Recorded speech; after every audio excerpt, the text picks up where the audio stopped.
enjoy coming out here because it's always fun. You know, it's always fun. It's always chilled. You get to the border. They don't ask too many questions. I prefer coming to the UK. If I'm to choose between the UK and America, I would choose to come to the UK. I enjoy America more because it's more exciting. Over the last few months, it's been particularly stressful, though. Ever since the Ebola outbreak, that has made life particularly stressful for me going into America because I'm South African, so they deem me to be a high-risk Ebola person because I'm coming from an Ebola region, which is the whole continent, apparently. Yeah, because that's all most people think Africa is. It's just one big hut where we just cough on each other the whole day. That's all we're really doing out there. Is just okay, now do me. One of the worst flights I went on was going out to Los Angeles. And because of the duration of the flight, you have to stop over from South Africa to LA. You have to stop over in Washington. And so we got off the flight and they took us in a little bus to the next flight. And the air hostess on this flight decided to tell the passengers that there were Africans joining the flight. And so because of that, they would be spraying the cabin with a light pesticide, right? Which I don't mind. I understand. When people are afraid, they do stupid things. I didn't understand why she told this to them as we were boarding. We're literally walking onto the plane and she comes on her little microphone and she's like, "Ladies and gentlemen, please note we have some passengers joining us from a South African flight. And due to the Ebola crisis right now, we're going to be spraying the cabin with a light pesticide. You feel free to cover your eyes, nose, and mouth. It shouldn't be harmful to you. But if it is, you probably want to cover that up anyway. People coming in right now, everybody stay in your seats and we should be on our way shortly. Thank you very much." She says this as we're boarding the plane. This is our introduction. Ebola risk. That's us now. Like, it was the most tense flight I've ever taken in my life. I coughed once. The plane shook. It wasn't even a bad cough, but clearly there was a man who had been waiting for this. As soon as I let it go, I was like, he was like, "Ebola! Ebola!" I was like, "Yo, dude, calm down. It's just AIDS, man. You're safe for now, buddy." Everyone was stressed. The plane landed. Everyone couldn't wait to get out. We finally get to the gate. As people are about to jump up, the air hostess comes back on. She's like, "Ladies and gentlemen, get back in your seats. Everybody back in your seats. Unfortunately, we can't disembark just about now. We have a health and safety official coming on board just to make sure everything is A-okay, so please stay in your seats." And now, because of Ebola, we couldn't leave the plane. We had to sit there and wait while the health and safety official came on board. And he had with him a list of all the African passengers, and he had a laser thermometer. And his job was to go around the plane, ticking off names and scanning the passengers. And I think the way it works is, if you're very hot, then you've got Ebola, right?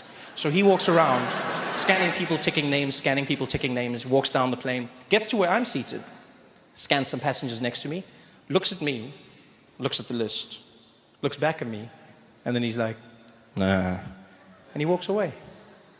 Almost as if I wasn't African enough. It was the strangest thing. I've never felt so rejected, nor conflicted in my life. Like, I mean, don't get me wrong. I don't ever want to be seen as an Ebola threat. But I also don't want anyone to assume that I can't have Ebola. You don't know me. You don't know what I'm capable of. Don't you dare judge me. I could get any disease I please. If I work hard enough, anything is possible. But he just left me. He just walked away. And so as he gets to the tail end of the plane, he realizes he's now missing a name on the list. And so he's perplexed. He's standing there like, where the hell? He's looking around. He can't figure out what it is. I know it's me. All right, but I'm not going to own up now. I'm not going to give him. He's missed his chance. I'm not going to be like, "Yeah, I'm the threat. That's me." No, so I just sit there quietly. He's panicking. The air hostess comes down to him and she's like, "Hey, what's going on? Can we get the people out?" He's like, "Yeah, I got a bit of a problem out here. I can't figure out the Ebola list. I got a name missing." She's like, "Yeah, I got to get people out. I'm dead if I don't get the people out." He's like, "Yeah, look, I mean, this is killing me as well, but I mean, I can't get this." Now, everyone on the plane is starting to stress because they don't even hear what they're saying. They're just hearing keywords. It's like broken telephone. So all the people know is there's an Ebola threat and this guy's at the back going, "Yeah, killing the people, dead." And she's like, "Yeah, dead, everybody on the plane, got to get me." So now everyone is stressing out. The guy opposite me, he doesn't even hide it. He's looking at me like, "It's you, Ebola, it's you." I was like, "I do not have Ebola. Shut up. He's like, "It's you." I was like, "Dude, I'll cough on you if you don't shut up. I'll cough on you right now." He's like, what the hell?" I was like, he's like, "I'll kill you." I was like, "I'll kill you first." Everyone is panicking. In the middle of the chaos, a man behind me, right? A Muslim man, very traditional garb, very big beard, from Pakistan or one of those regions. He's sitting there and he leans into the chaos. And I'll never forget this till I die. Without a hint of irony whatsoever, he leans over and he says to the air hostess, he goes, "Excuse me, pardon me, sorry to interrupt, but I couldn't help noticing what you were saying. I thought maybe you want to check that gentleman over there. He was wearing a hoodie, cough, little bit, something suspicious. And something made me uncomfortable when I look at him. Something, maybe you want to check him. I don't know. You know what they say, if you see something, you say something. Eh? I just thought maybe you." I was like, "Really?" Et tu, Ahmed? How the wheel has turned, my friend. You quickly forget there was a time when Muslims were the black people of the skies. And yet now you've deserted me. I thought he's the one person who'd be on my side, you know? The one person who'd look over and be like, don't worry, brother, I've also been stigmatized. I got your back. Instead, he threw me under the bus, sold me out, like, hey, it's your turn now. I'm free, bitches. You guys have been fun. Thanks for having me. Goodbye. Still to come. I actually grew up during apartheid. I grew up in a mixed family. Well, with me being the mixed one in the family. My mother's a black woman, Xhosa woman, South African. And then Xhosa is one of the languages with the clicks. Xhosa, that's my mother, black woman, South African. And my father was Swiss, from Switzerland. So he was a white man, right? Well, is a white man. It's not like he changed. And so they got together during this time, which was against the law, obviously. But they didn't care. They were mavericks fighting the system. You know, my mother was like, woo, I don't care. Take me to jail. I want a white man. Woo! And my dad was also like, well, you know how the Swiss love chocolate. So he was in there. So they got together and they had me. And now I'm here in Great Britain. And what an honor it is. I love this place so much. I was so afraid that I would embarrass myself with my inferior English that I tried to practice before I came. I watched English TV shows. I finally got here, walked out of the airplane, into a taxi, and I said, driver, take me to Piccadilly Circus, please. He said, okay, we find it together, eh?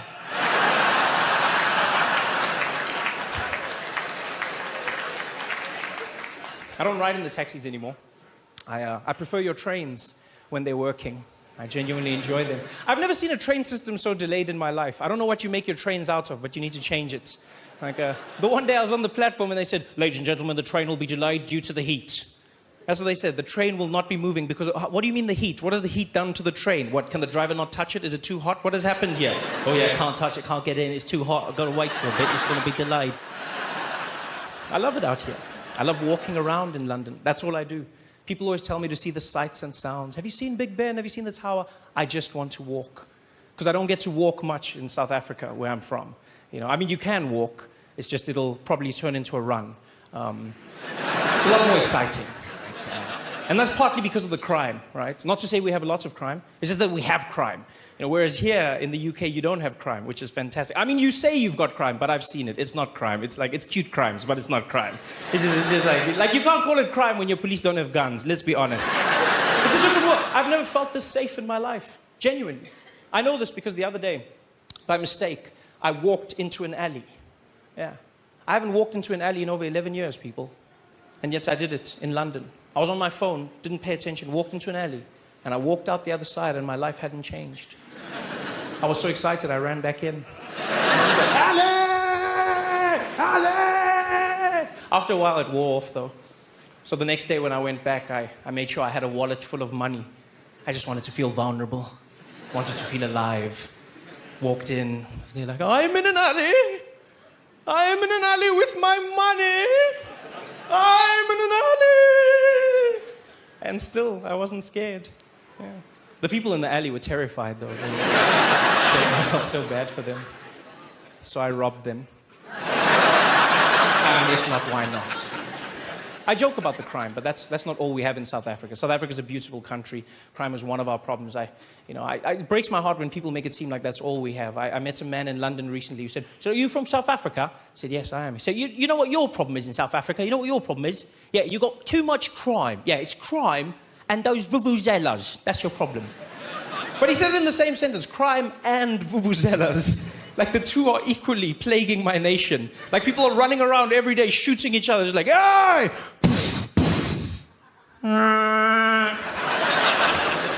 Crime and vuvuzelas. I don't know why the world hates the vuvuzela. It's such a beautiful sound, the vuvuzela. It's got that sound to it. I almost think that Nelson Mandela is smiling down from heaven every time he hears that sound. Every time someone blows into that vuvuzela, he's there going, I love that sound. Music to my ears. So beautiful. I just think he's up there doing that. I genuinely think he is. I love the Nelson Mandela voice, by the way. I think he was destined for greatness because of that voice. He couldn't have been a normal man with a voice like that. Everything he said sounded epic. What's the time? 10:15. That is so true. We're all running out of time. Everything he said was majestic. He couldn't be a normal man with a voice like that. You can't do normal things.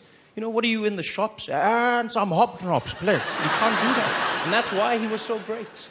And I'm sure he smiles when he hears the vuvuzela, smiling from heaven right now. Or in hell. Either way, he's smiling. I mean, we all pray that he's in heaven, but he could be in hell as well. And if he is in hell, I'm sure it's because he chose it for himself. Yeah, he seems like that kind of person. What do you mean you're going to hell? Be like, I think I can make it a better place.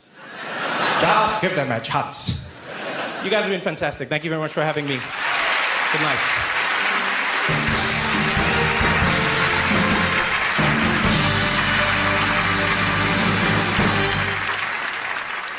Ladies and gentlemen, please welcome Simon Cowell. Well, no.